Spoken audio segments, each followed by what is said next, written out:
오늘 우리에게 주시는 하나님의 말씀을 함께 나누겠습니다. 구약성경 느헤미야서 1장 1절부터 11절까지를 우리 전체를 저와 여러분이 한 절씩 나누어서 같이 교독하겠습니다. 느헤미야서 1장 1절에서 11절입니다. 하가랴의 아들 느헤미야의 말이라.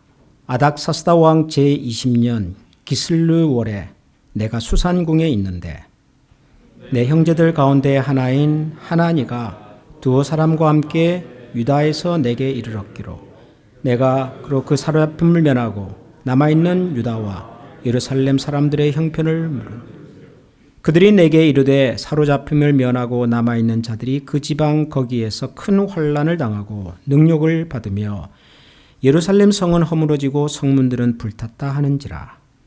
내가 이 말을 듣고 앉아서 울고 수일 동안 슬퍼하며 하늘의 하나님 앞에 금식하며 기도 이르되 하늘의 하나님 여호와 크고 두려우신 하나님이여 주를 사랑하고 주의 계명을 지키는 자에게 언약을 지키시며 긍휼을 베푸시는 주여 간구하나이다.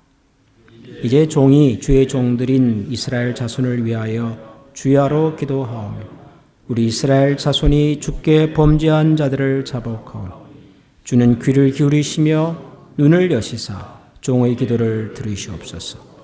나와 내 아버지의 집이 범죄하여 주를 향하여 크게 악을 행하여 주께서 주의 종 모세에게 명령하신 계명과 율례와 규례를 지키지 아니하였나이다.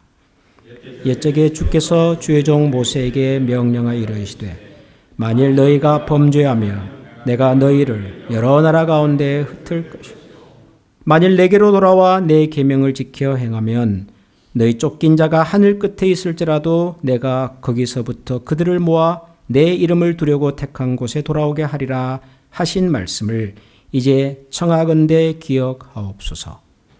이들은 주께서 일찍이 큰 권능과 강한 손으로 구속하신 주의 종들이요 주의 백성 다 같이 읽겠습니다.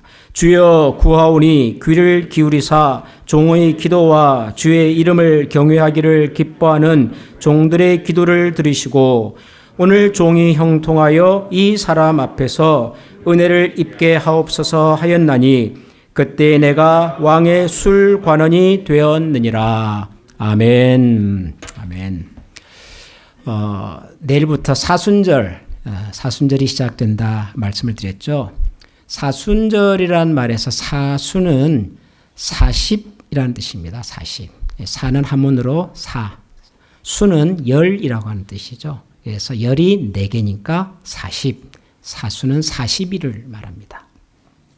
원래는 이 신약 성경이 기록된 이 그리스 말에 테트라테스코라고 하는 단어가 있습니다. 이게 40일이라고 하는 뜻이거든요. 그것을 영어로 번역을 하고 한글말로 번역을 하면서 이제 사순절이라고 하는 이제 이름이 등장을 한 거죠. 예수님께서 이제 고난을 당하시고 죽으시고 다시 부활하실 때까지 부활절 그때까지 이제 역산해서 거꾸로 계산해서 40일 동안 예수님의 고난을 묵상하고 예수님의 죽음과 부활을 기억하고 또 묵상하는 그런 기도의 시간. 이것이 사순절입니다.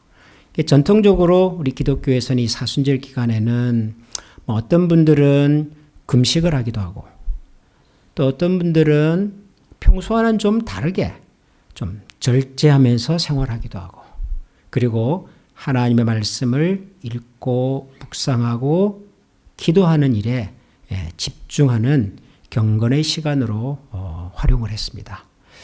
우리 교회에서도 제가 우리 교회 부임해 와서 얼마 되지 않아서 사순절을 기억하고 기도하면 좋겠다 하는 취지로 이렇게 사순절 특별 새벽 기도회를 진행을 하고 있습니다.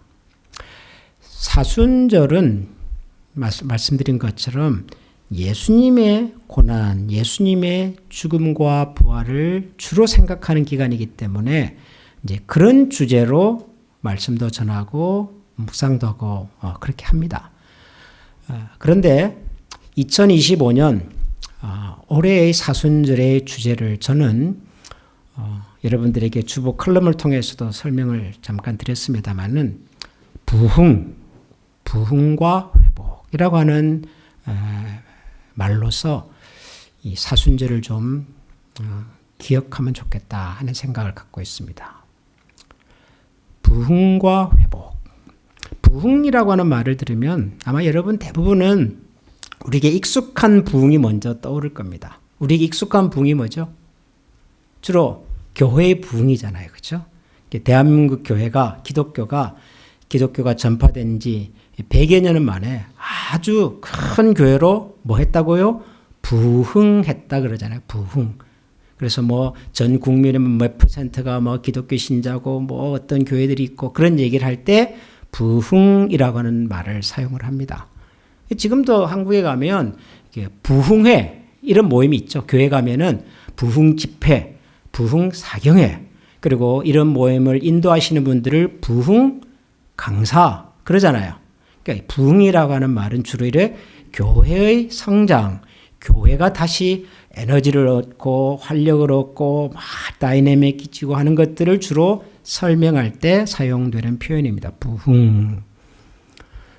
뭐 동시에 부흥이라고 하는 말은 또 우리 개인의 부흥도 될 수 있죠. 우리 개인이 우리 스스로가 하나님 앞에서 좀 더 신앙적으로 깊어지고 신앙적으로 좀 더 힘을 얻고 그래서 내 마음과 영혼에 새로운 힘이 생기고 그래서 흔히 우리가 심령의 부흥 이런 말을 쓰잖아요. 내 마음과 내 생각, 내 삶 속에 찾아오는 하나님의 새로운 능력과 은혜 이런 것들을 경험할 때 우리가 이것을 개인의 부흥 그렇게도 설명을 합니다.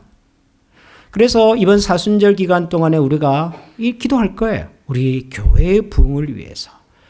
하나님께서 이 클리블랜드에 허락하신 우리 한미 장로교회가 하나님의 은혜 속에서 더 부흥하고 성장하고 보다 많은 사람들에게 그리스도의 복음을 전할 수 있는 교회로 한 걸음 더 도약할 수 있도록 우리는 그렇게 기도할 겁니다. 동시에 우리 개인의 부흥을 위해서도 기도하십시다. 여러분들이 스스로 느끼는 내 개인의 신앙의 상태 혹은 내가 요즘 경험하고 있는 내 삶의 상황들, 현실들, 우리 가정이 직면하고 있는 여러 가지의 어려움들 혹은 숙제와도 같은 문제들 하나님 앞에 올려놓고 우리 가정이 회복이 되고 내 심령과 영혼이 새 힘을 얻을 수 있도록 기도해야 합니다. 개인의 부흥을 위해서도 기도하십시다. 그런데 저는 이번 사순절에는 꼭 하나 더 여러분들과 같이 기도하고 싶은 내용이 있습니다. 교회의 부흥을 위해서도 기도하고 우리 개인의 부흥을 위해서도 기도해야 하지만 뿐만 아니라 우리가 살고 있는 이 나라와 이 사회의 회복과 부흥을 위해서도 꼭 좀 기도하면 좋겠다. 그런 마음이 있습니다. 뭐 언제 세상이 쉬웠습니까? 언제 세상이 평안했습니까? 언제 세상이 좋았습니까? 세상은 언제나 시끄럽고 세상은 언제나 불안하고 세상은 언제나 소용돌이 속에 있습니다. 이것이 우리가 살아가는 세상인 것은 맞습니다. 그런데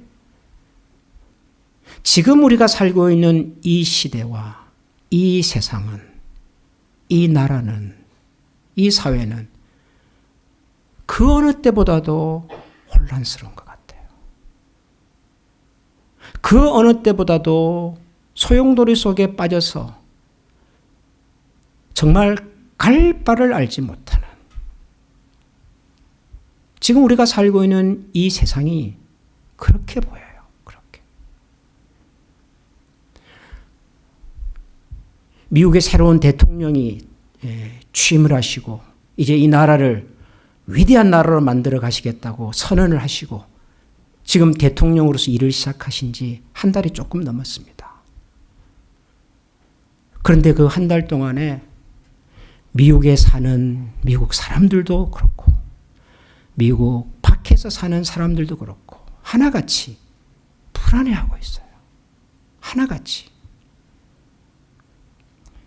이 나라를 조금 더 잘 살게 해주겠다고 약속을 하신 분인데 지난 한 달 동안 미국의 경제 상황을 얘기하는 모든 지표들이 다 떨어졌어요. 물가는 오르고 실업률도 오르고 내려가는 것도 있더라고요. 주식시장에 주식은 내렸어요.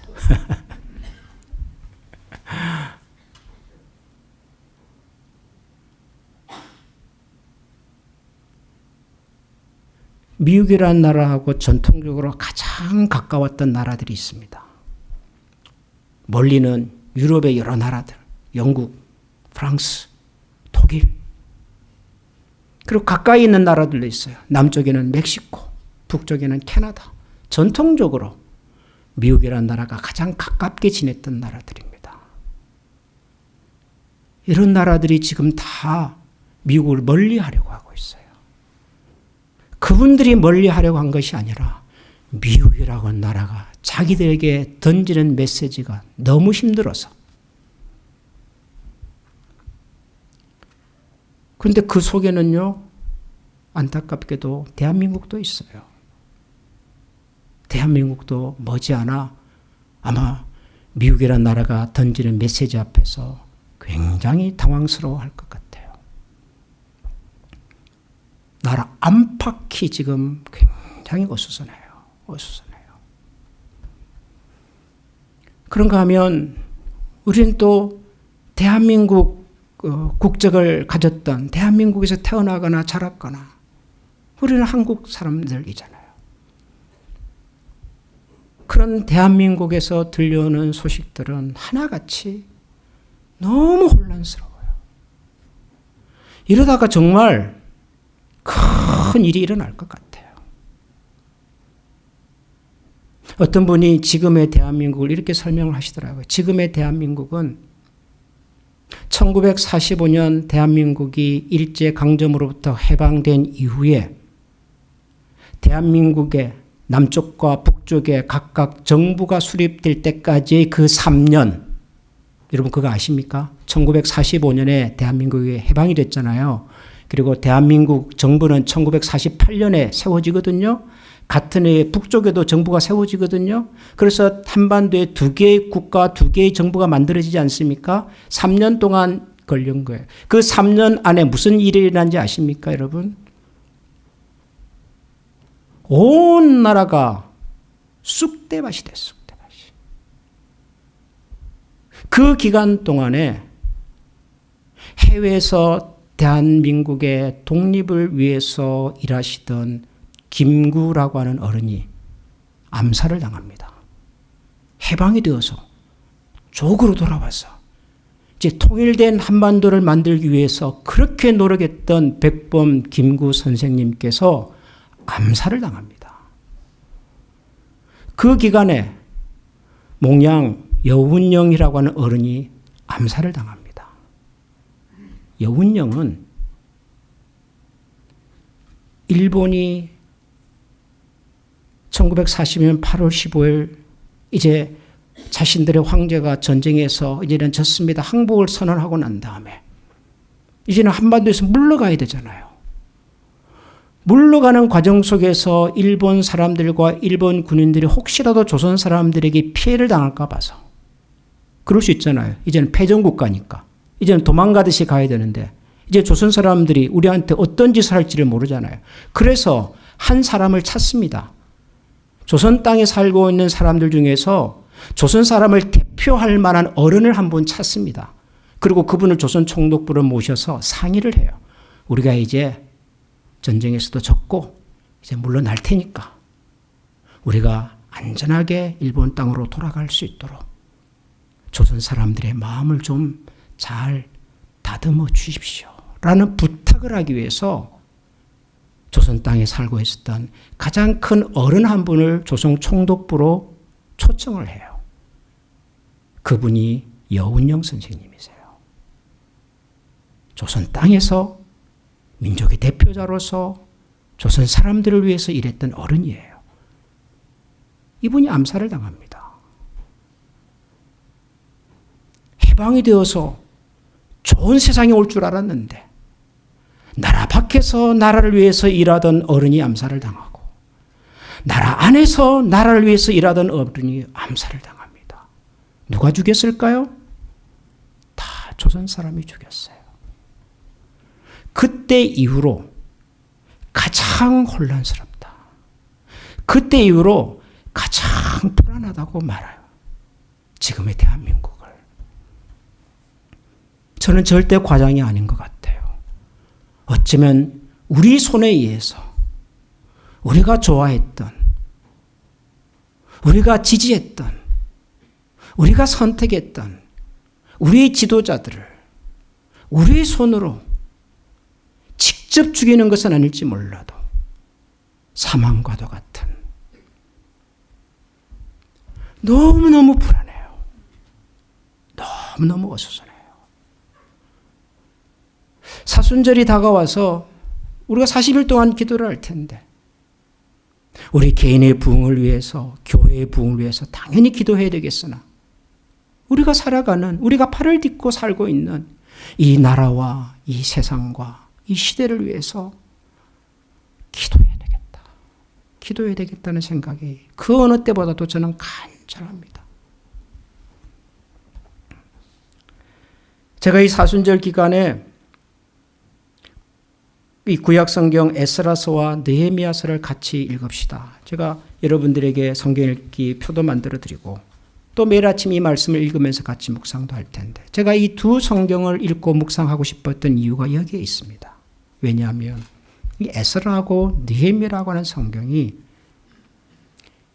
이 구약성경에 나오는 이스라엘 왕국이 그들의 불순종, 내부의 분열, 부도덕, 불신앙 이런 여러 가지의 이유와 죄악들 때문에 남과 북이 망하잖아요. 북쪽 이스라엘은 722년에 주전 아수르라고 하는 나라한테 망하고 남쪽 유다 왕국은 또 주전 586년에 바벨론이라고 하는 큰 나라에게 망합니다. 나라가 망했어요. 나라가 망하고 많은 사람들이 바벨론의 포로로 잡혀갑니다. 바벨론 포로, 우리가 그렇게 표현하는 거예요. 그렇게 해서 이 사람들이 다시 고국으로 돌아오기까지가 무려 150년, 한 200년이 걸려요.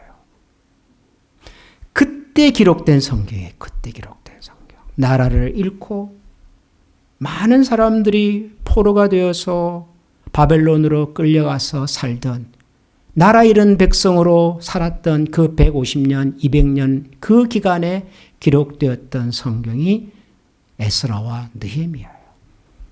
기가 막힌 일이죠. 기가 막힌. 근데 그때 감사하게도 하나님께서 이스라엘 백성들이 다시 고향 땅으로 고국으로 돌아갈 수 있는 길을 열어주셨어요. 바벨론이라고 하는 큰 나라가 남쪽 유다 왕국을 점령을 했는데 이 바벨론이라는 나라를 또 페르시아라는 나라가 점령을 합니다. 지금의 이란, 그게 페르시아예요. 이란, 이라크, 사우디아라비아, 지금의 이스라엘까지 이어지는 이 큰 땅덩어리를 바벨론이라고 하는 나라가 먼저 다스리다가 나중에 페르시아라는 나라가 다시 바벨론을 점령을 해요. 그런데 그 페르시아를 세운 첫 번째 왕이 그분의 이름이 고레스예요. 고레스. 이분이 무슨 생각이 들었는지 왕이 되자마자 자기가 다스리는 페르시아 제국 안에 있는 유다 백성들에게 너희들이 원하면 너희들의 고향으로 돌아가도 좋다. 허락을 해준 거예요. 그래서 그때부터 포로로 잡혀와 있던 이스라엘 백성들이 자기 고향으로 예루살렘으로 돌아가기를 시작합니다. 3번에 걸쳐서 돌아가요. 제일 첫 번째 돌아간 사람이 스룹바벨이라고 하는 분이에요. 여러분이 앞으로 읽을 에스라서 1장부터 4장에 나오는 인물이에요. 첫 번째. 이분과 함께 돌아간 사람들이 무너진 성전을 다시 짓습니다. 이 스룹바벨의 지휘 아래서 성전이 세워졌기 때문에 그 성전을 우리는 스룹바벨 성전이라고 불러요. 스룹바벨 성전. 그 다음에 두 번째 또 이스라엘 백성들이 돌아가요. 그때는 에스라서의 주인공 에스라. 이분이 중심이 돼가지고 다시 돌아가요. 두 번째. 그분들이 돌아가서는 무너진 예루살렘 성벽을 다시 재건을 합니다. 성전이 세워지고 성벽이 세워지고 사람들이 모이고 뭐죠? 다시 나라가 세워지기 시작한 겁니다. 뭐라고 이거를 부흥회복이라고 말할 수 있는 거죠. 그리고 한 번 더 일어났는데 그게 바로 느헤미야라고 하는 사람에 의해서 시작된 세 번째 귀환이에요. 느헤미야서. 오늘 우리가 읽은 이 느헤미야서는 바로 그 세 번째 귀환의 주인공인 느헤미야와 관련된 이야기입니다. 그러니까 이 에스라서와 느헤미야서라고 하는 이 성경 자체가 하는 얘기가 뭐예요? 나라를 잃고 망하고 포로로 잡혀가고 폐허가 되고 모든 것이 사라져버린 땅 위에 하나님께서 다시 시작하시는 구원의 역사예요. 하나님의 부흥의 역사고 회복의 역사예요. 그래서 이 에스라와 느헤미야서라고 하는 성경이 얘기하는 그 이야기가 남 얘기가 아닌 것 같은 거예요. 이 사순절을 앞두고 무엇을 위해서 우리가 어떻게 기도해야 될까를 생각하다가 제 마음속에 우리의 개인의 부흥도 필요하고 교회의 부흥도 필요하고 다 필요한데 우리가 살고 있는 이 미국이라고 하는 나라와 우리가 떠나왔던 우리의 조국 고향 땅 대한민국이라는 나라의 회복과 부흥을 위해서 기도해야 되겠다. 정말 간절하게 기도해야 되겠다는 생각이 드는 거예요. 그 느헤미야서의 1장을 오늘 제가 여러분들과 함께 나누었습니다.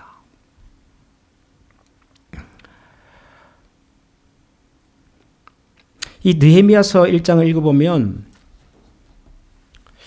참 느헤미야라고 하는 사람이 참 독특하다 그런 생각이 들어요. 저는 느헤미야.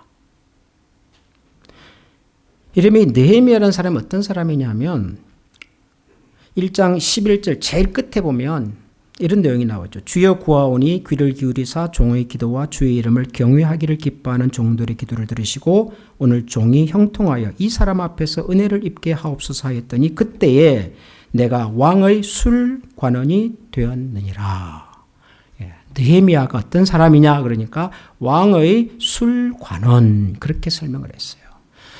왕의 술 시중을 드는 관리 이런 뜻이에요. 왕의 술 시중을 드는 관리.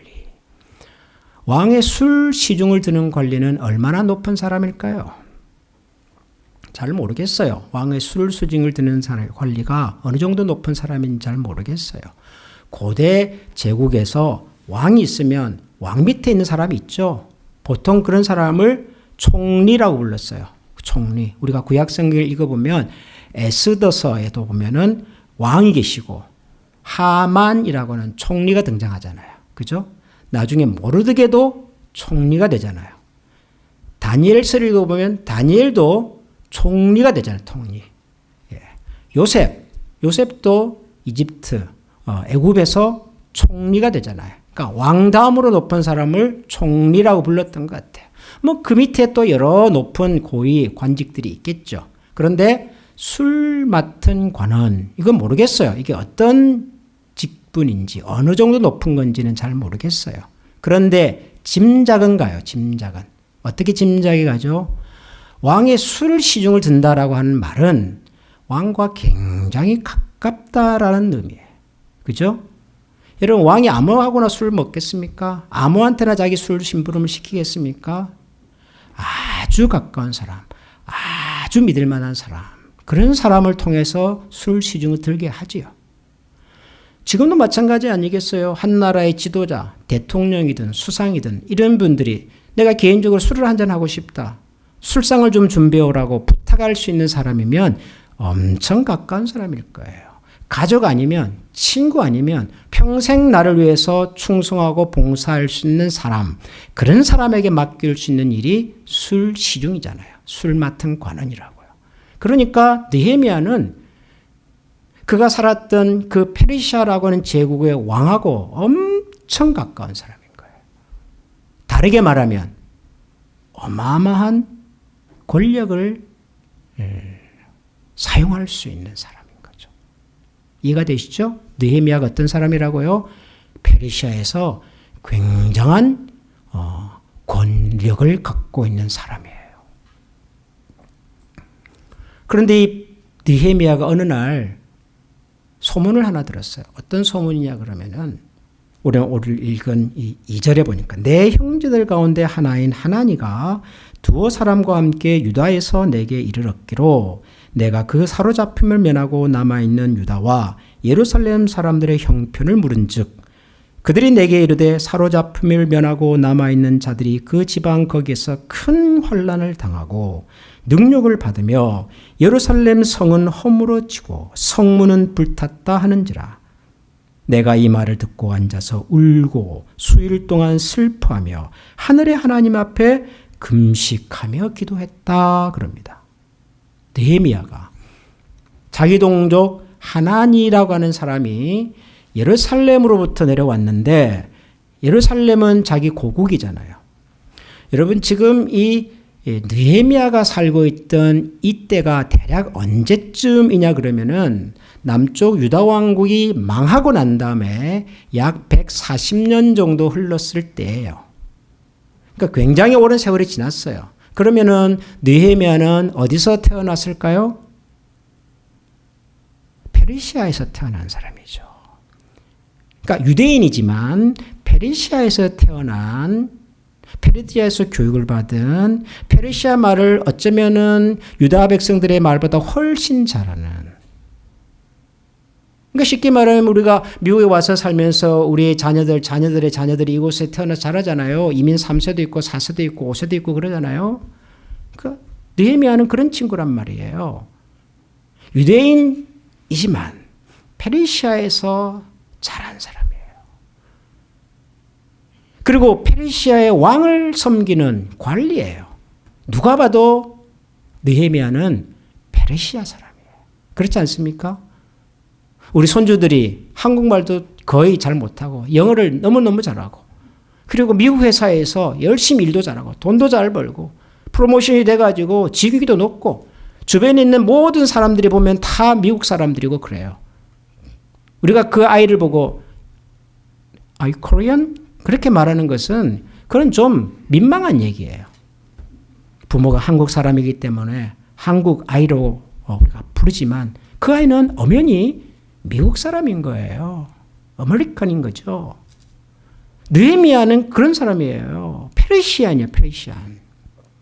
그런데 이 느헤미야가 하나니라고 하는 자기 동족 혹은 친구, 동료 중에 한 사람이 예루살렘에 갔다가 돌아왔다는 얘기를 듣고는 물어봐요. 뭘 물어봐요? 요즘 그 동네 상황이 어떻든 예루살렘의 형편이 어떻느냐라고 물었어요. 그랬더니 그 하나니 말이 뭐냐 그러면은 내가 그곳에 가봤더니 사로잡힘을 면하고 남아있는 자들이 그러니까 옛날에 나라가 망하고 많은 사람들이 포로로 끌려갔지만 끌려가지 않고 남아있는 사람들도 있었잖아요.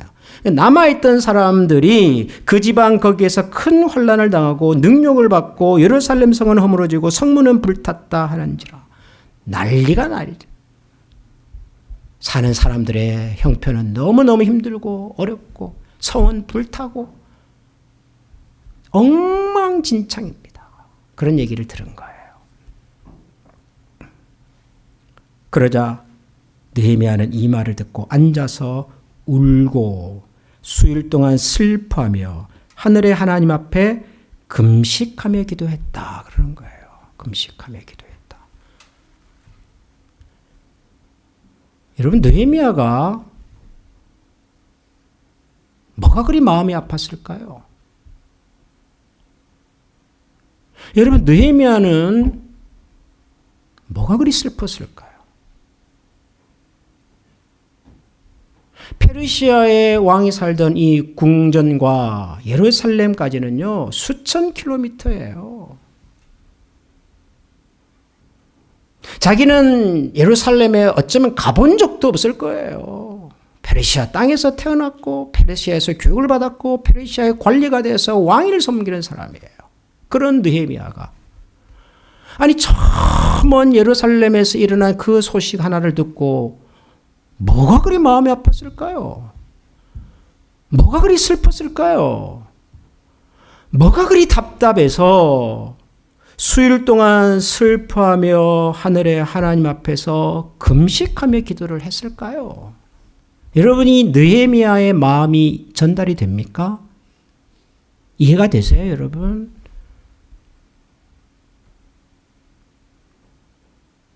사실 느헤미야는 하나니라고 하는 사람이 예루살렘 성이 어떻고 불탔고 그런 얘기를 해도 솔직하게 말하면 그냥 못 들은 척 해도 돼요.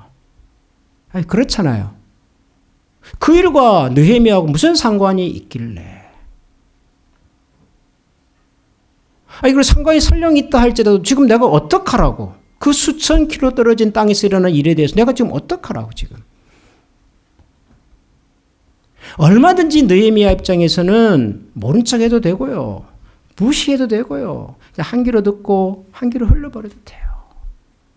자기가 살고 있는 페르시아에서 페르시아 왕을 섬기는 이 일을 더 열심히 해서 왕으로부터 더 인정받고 그래서 자기 가정과 자기 가문이 페르시아에서 잘 사는 것에 집중해도 아무도 그런 느헤미야를 탓하거나 꾸중할 수 없어요. 그렇지 않습니까?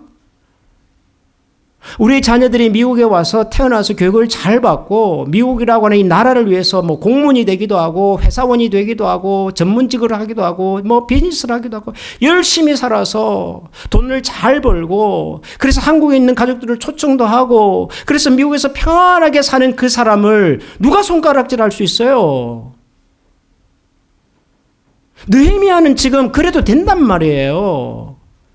근데도 느헤미야는 자기 동료 하나니야가 들려준 그 얘기를 듣고는 마음이 아팠대요. 마음이. 슬펐대요. 하늘의 하나님 앞에 앉아서 금식하면서 기도하기를 시작했다는 거예요.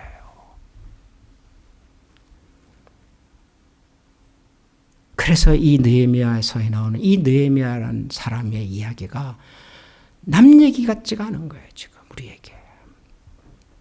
우리에게 들려오는 소식들이 있잖아요. 우리에게 들려오는 소식들.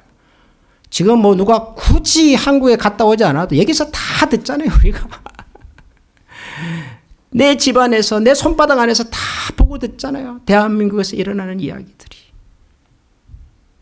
그것이 나하고 무슨 상관이 있어요? 내가 대한민국을 떠난 지 벌써 30년, 40년. 우리 가족들이 다 여기 살고. 여기서 비즈니스 했고 우리 아이들이 여기서 자랐고 지금 내 삶의 뿌리가 이곳에 있는데 그곳에서 무슨 일이 일어나도 그것이 나와 무슨 상관이 있어요? 그런다고 아무도 그 사람을 손가락질할 수는 없어요. 괜찮아요. 그래도 돼요. 그런데 느헤미야는 그러질 않더란 말이에요. 아팠어요. 슬펐어요. 기도하기 시작했어요.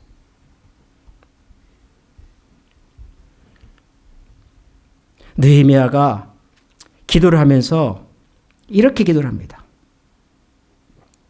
6절을 보면 이제 종이 주의 종들은 이스라엘 자손을 위하여 주야로 기도하며 우리 이스라엘 자손이 주께 범죄한 죄들을 자복하오니 주는 귀를 기울이시며 눈을 여시사 종의 기도를 들으소서. 나와 내 아버지의 집이 범죄하였습니다. 우리 이스라엘 자손이 주께 범죄한 죄들을 자복합니다. 자기가 죄를 지었나요? 그런데 이스라엘이라고 하는 이 공동체가 민족이 나라가 하나님 앞에서 행했던 이 죄악을 자복합니다. 회개합니다. 그러잖아요. 하나님 귀를 열어주십시오. 눈을 열어주십시오. 그리고 종의 기도를 들어주십시오. 나와 내 아버지의 집이 범죄했습니다. 그러잖아요. 여러분 지금 우리가 살고 있는 미국이라는 나라가 지금 너무너무 이상한 나라예요. 너무너무 이상한 나라예요. 우리가 떠난 우리 조국 대한민국이 좀 너무너무 이상한 방향으로 가고 있어요. 우리가 알던 대한민국이 아니에요. 우리가 꿈꿨던 미국이 아니에요. 곳곳에 나와 다른 사람들을 배척하고 비난하고 공격하고 세상에 뉴욕 지하철에서 지하철을 기다리고 있는 사람을 왜 밀어요? 불안해서 지하철 앞에 이제 서 있을 수도 없어요. 그리고 전부 다 이제 벽에 기대 있다 그러잖아요. 누가 혹시 뒤에서 와서 밀까 봐서.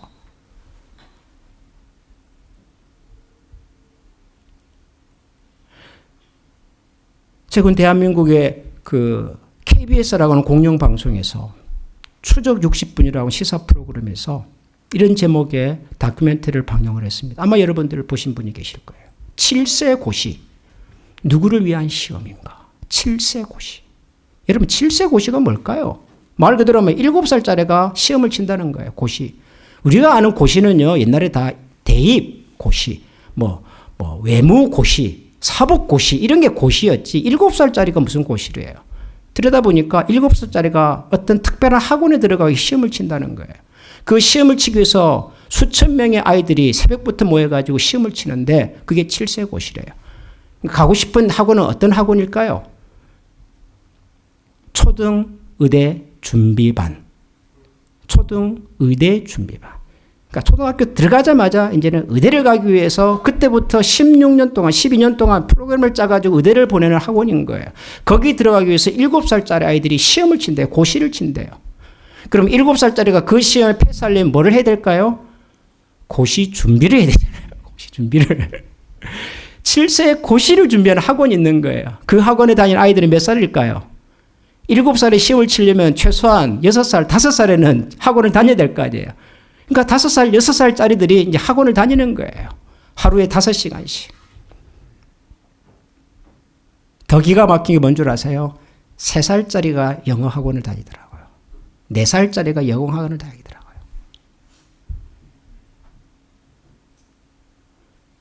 그런 아이들이 어른이 되어서 사는 나라는 어떤 나라일까요? 그런 아이들이 어른이 되고 그 사회의 주역이 된 그 사회는 어떤 세상일까요? 프랑스에 있는 르몽드라고 하는 일간지에서 이 한국의 교육을 그렇게 얘기를 해요. 세상에서 가장 치열하고 가장 불행한 아이들이 사는 나라. 자기 나라 이야기 아니라고 너무 세게 하긴 했는데 근데 근거가 있어요. 제가 지금 여러분들에게 보여주는 이게 뭐냐 그러면은 OECD라고 하는 단체 있잖아요. 경제개발이 잘 되어 있는 나라들. 3년마다 국제 학력 평가를 해요. 아이들을 대상으로. 이 아이들 학력 수준이 얼마인가 하는 것을 평가를 하는 거예요. 거기 보면 제일 왼쪽 위에 빨간색으로 있는 것이 그게 대한민국입니다.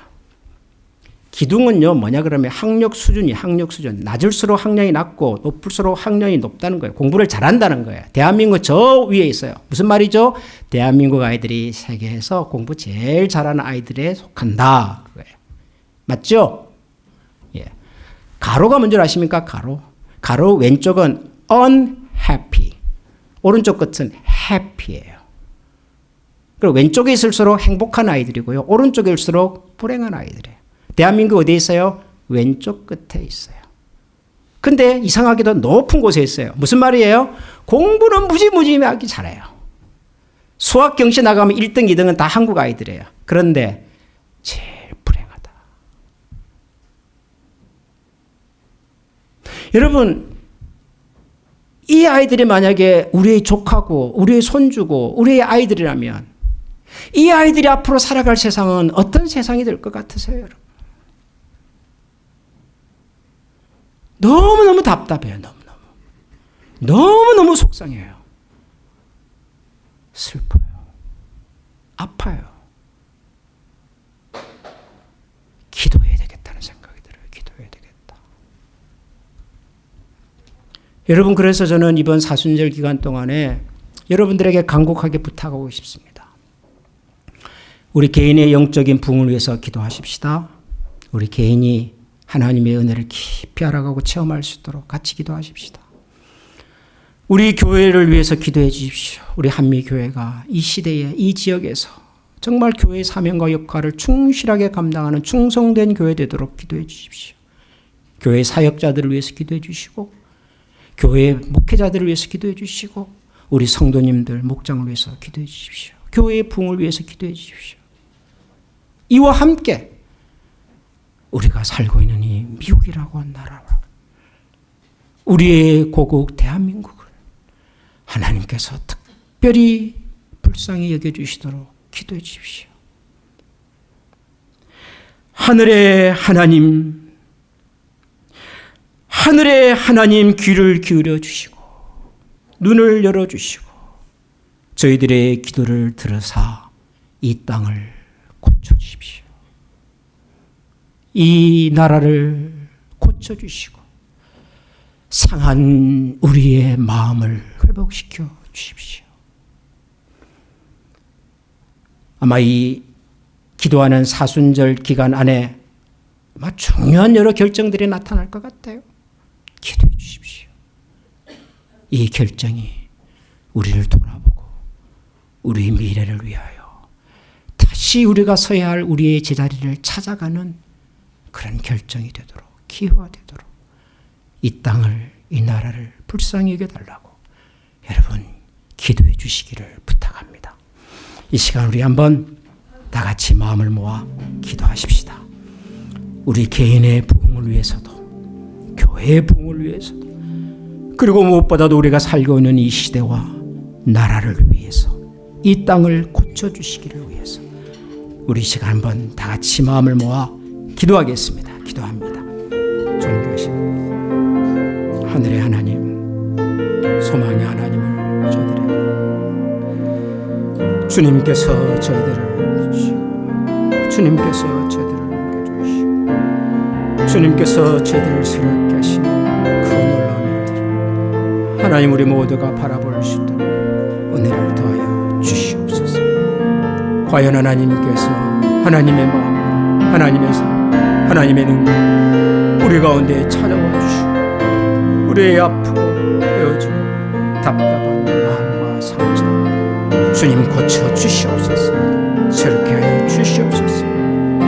하나님 그 나라의 미래를 주님 앞에 거룩하신 하나님의 우리를 도우신 놀라우신 종의 하나님 기억하는 자들이 되게 하여 주시고 우리 시간 다 같이 마음을 모아 찬양하겠습니다.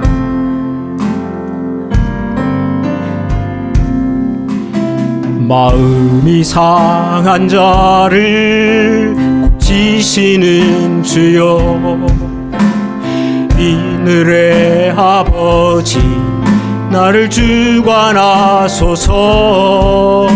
주의 길로 인도하사 자유케 하소서.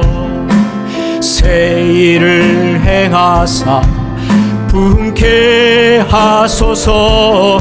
주의 주고 목이 마르니 성령의 기름 부으소서.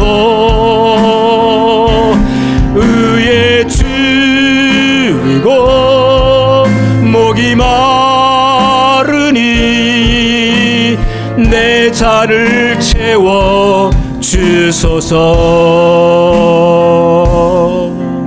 성령으로 채우사 주보게 하소서. 주의 임재 속에 은혜 알게 하소서.